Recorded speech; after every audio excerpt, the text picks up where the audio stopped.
Hindi ko naman talaga aso yan si Buakaw. Pag-alaga-alaga yan doon sa may sa amin. Nawili lang yun sa akin dahil kadalasan, pag hindi ko naubos ang pagkain ko, binibigay ko sa kanya. Kaya yun, hindi na umalis. Ayos ba, Buakaw?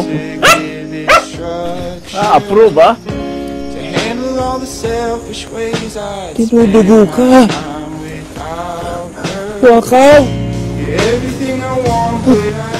Malat na po ang cancer niya, Lo. May isa po kayong option. Ano yun? Pwede po natin siyang patulugin at tapusin na lang po ang paghihirap niya. Kaya lang po ang inaalala ko, Lo.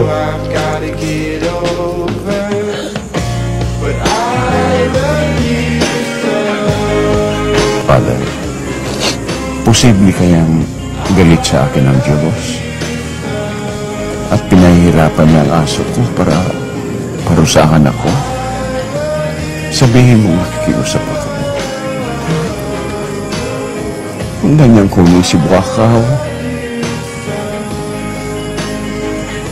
sabihin mo, nagmamakaawa ako.